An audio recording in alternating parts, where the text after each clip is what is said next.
Doctor plus viewers அனைவருக்கும் வணக்கம். நான் டாக்டர் நித்யா, சித்தா பிசிஷியன். முதுகு வலி இப்போ நிறைய பேருக்கு இருக்குங்க.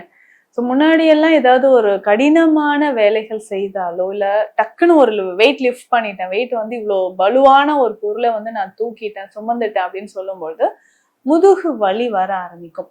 இதுலயுமே வந்து பார்த்தோம்னா தோள்பட்டை வலி, நடு முதுகு வலி, கீழ் முதுகு வலி, இந்த மாதிரி பேக் பெயின் வந்து ஒவ்வொருத்தருக்கும் ஒரு ஒரு மாதிரியான வலிகள் வந்து ஏற்படுது. இதை குணமாக்குவதற்கு அல்லது இதை சரி செய்வதற்கு நம்ம என்ன செய்யலாம்? பொதுவாகவே நம்ம உடல்ல இருக்கக்கூடிய வலிகளை சரி செய்வதற்கு நம்ம என்ன பண்ணலாம் அப்படின்றத நம்ம தெரிஞ்சுக்கலாம். இதுலயும் பொதுவாக பார்க்கும்பொழுது சில வகையான விஷயங்கள் நம்ம ஃபாலோ பண்ணணும். ரொம்ப நேரம் ஒரே இடத்தில் உட்கார்ந்து வேலை செய்யக்கூடிய நபர்கள், அதுக்கப்புறம் பேசிக்காவே விட்டமின் டி மற்றும் கால்சியம் குறைபாடு உடல்ல இருக்கக்கூடிய நபர்கள், இவர்கள் எல்லோருக்குமே வந்து பார்த்தோம்னா முதுகு எலும்புகள்ல பாதிப்பானது ஏற்பட்டு முதுகு வலி இருந்துகிட்டே இருக்கும். இதுல வந்து பார்த்தோம்னா ஸ்பாசம், மசில் ஸ்பாசம் அப்படின்னு சொல்லுவாங்க, தசை பிடிப்பு. இந்த தசை பிடிப்பு அப்படின்னு சொல்றதும் நம்ம உடல்ல அதிகமான வாதம் சேரும்போது தசைகள்ல ஒரு பிடிப்பானது ஏற்படும். இதுல வாதம் அப்படின்னு சொல்லும்போது மூட்டுக்கள்லயோ முதுகு பகுதியிலோ அதிகமாக வலி இருந்து அங்கங்க நமக்கு வந்து பெயின் மாறிக்கிட்டே இருக்கிறது நம்ம சொல்லுவோம்.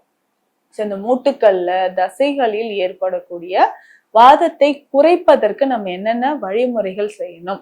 இந்த தசை பிடிப்பு இருந்தாலும் அதிகமான முதுகு வலி வரும். சில கண்டிஷன்ஸ் நமக்கு வந்து டிசீஸ் இருக்குன்னா அதற்கான சைடு எஃபெக்டா கூட நமக்கு ஏற்படுது. இப்போ ஃபார் எக்ஸாம்பிள் சொல்லணும்னா செர்விக்கல் ஸ்பான்லோசிஸ் இருக்கிறவங்களுக்கு அதிகமா தோள்பட்டை முதுகு பகுதியில வலியானது ஏற்படுது. லம்பார் ஸ்பான்லோசிஸ் அப்படின்னு சொல்லக்கூடிய நபர்களுக்கு கீழ் முதுகு வலி இருக்கும். ஸோ அங்க வந்து L4, L5, L5S1 இந்த ரீஜியன்ல டிஸ்க் பல்ஜா இருக்குங்க. நரம்பு அழுத்தி அதனால சயாட்டிக்கா மாதிரியான பிரச்சனைகள் ஏற்பட்டு இடுப்பு வலி, முதுகு வலி ஏற்படுது அப்படின்னு சொல்லுவாங்க. இந்த கண்டிஷன்ஸும் நிறைய பேருக்கு நம்ம பார்க்குறோம். கீழ் முதுகு வலி அப்படின்னு சொல்றது இதுல ஏற்படுற ஒரு விஷயம்தான். ஸோ இந்த மாதிரி முதுகு சம்பந்தப்பட்ட வலிகள் ஒவ்வொரு வகையிலும் நமக்கு ஏற்படுது. இதனோடு சேர்ந்து நமக்கு வந்து கால்சியம் டிஃபிஷியன்சி இருந்தா எலும்பு தேய்மானம் ஏற்படுறது, வாதம் இருந்தாலும் நமக்கு டிஸ்க்ல பெயின் ஏற்படுறது, கிட்னி சம்பந்தப்பட்ட பிரச்சனைகள் இருந்தாலும் கீழ் முதுகுல வலி அதிகமாக ஏற்படுவது எல்லாமே இருக்கும். இதுவும் பிரெக்னன்சி டைம்ல அதிகமான முதுகு வலி வந்து நிறைய பேர் வந்து ஃபீல் பண்ணுவாங்க. இந்த டைம்ல எல்லாமே எக்ஸ்டர்னலா நம்ம வந்து அப்ளிகேஷன் கொடுத்துதான் அது வந்து கிளியர் பண்ணணும். சரி, முதுகு வலி, முதுகு தண்டுவடம் வலிமையாக இருப்பதற்கு என்ன செய்யலாம்?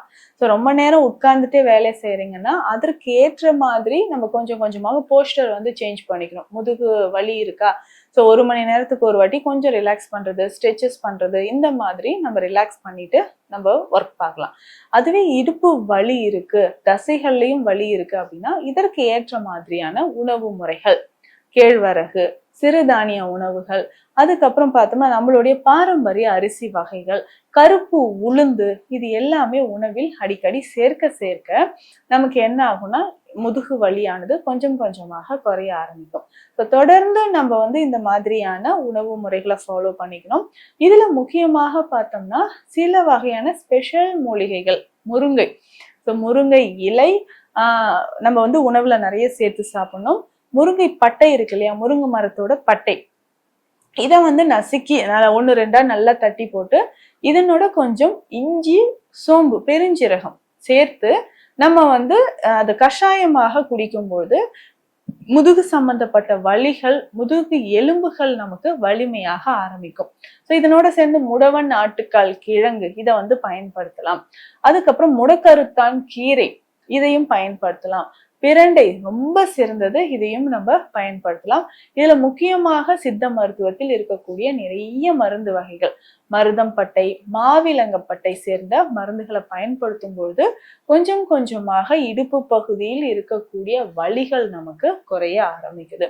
ஸோ தொடர்ந்து இந்த மாதிரி மருந்துகளை நம்ம பயன்படுத்தும் பொழுது உடலில் நல்ல ஒரு பாசிட்டிவான ஒரு எனர்ஜியும் நமக்கு கிடைக்க ஆரம்பிக்குது.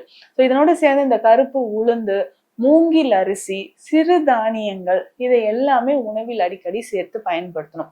இதுலயுமே அந்த மூங்கில் அரிசின்னு சொல்ற விஷயம் ரொம்ப நாளா முதுகு வலி இருக்குங்க. அதுலயும் வந்து இந்த ஆட்டோ இம்யூன் கண்டிஷன் அப்படின்னு சொல்றோம் இல்லைங்களா, ஆன்கைலோசிங் ஸ்பாண்டிலைசிஸ் அப்படின்னு சொல்ற கண்டிஷன். ஸோ இது சரியாகிறதுக்கு நம்ம என்ன பண்ணலாம்னா, இந்த மூங்கில் அரிசியை நம்ம வந்து கஞ்சி மாதிரி பயன்படுத்தும் போதும் உடலுக்கு ஆரோக்கியத்தை அது தருது. ஸோ முதுகு வலி இருந்ததுன்னா நல்ல ஸ்பைன் வந்து மசாஜ் பண்ணணும். ஸோ ஸ்பைன் வந்து நல்லா மசாஜ் பண்ணும்போது சில வகையான தைல வகைகளை நம்ம அப்ளை பண்ணிட்டு பயன்படுத்தலாம். இதுல முக்கியமாக விராலி தைலம், பிரண்டை தைலம், காய திருமேனி தைலம் இந்த மாதிரியான தைலங்களை பயன்படுத்தணும். ஸோ எக்ஸ்டர்னலா இந்த தைலங்களை நல்லா அப்ளை பண்ணிட்டு மசாஜ் பண்ணிட்டு அதுக்கப்புறம் ஒற்றட முறைகள் பயன்படுத்தணும். இதுல ஸ்பெஷலா பார்த்தோம்னா வாத நாராயண தைலம். ஸோ இந்த தைலம் இன்டர்னலா உள்ளுக்கு நம்ம வந்து குடிக்கக்கூடியது. ஸோ இதை பாலோடு கலந்து ஒரு 10-15 துளிகள் நம்ம குடிச்சுக்கிட்டே வரும்பொழுது நம்மளுடைய தசைகள் மற்றும் எலும்புகள் வலிமையாகும். ஸோ முதுகு வலி இருக்குன்னா அதை ரொம்ப எளிமையாக நம்ம சரி பண்றதுக்கு பேசிக்கா ஃபர்ஸ்ட் எடுத்தோடனே நம்ம வந்து எக்ஸ்டர்னலாவே மெடிசன்ஸ், அதாவது தொக்கண முறைகள், மசாஜ் முறைகள் செஞ்சுட்டே அதை வந்து நம்ம கியூர் பண்ண முடியும். இதுலயுமே வந்து நமக்கு நல்ல ஒரு முன்னேற்றம் தெரிய ஆரம்பிக்கும். ஸோ உணவு முறையிலும் நான் சொல்ற மாதிரி ஃபாலோ பண்ணிட்டு வந்தோம்னா கொஞ்சம் கொஞ்சமாக இந்த முதுகு வலியானது நமக்கு நல்லாவே குறைய ஆரம்பிக்கும். மீண்டும் அடுத்த பதிவில் சந்திக்கலாம். நன்றி.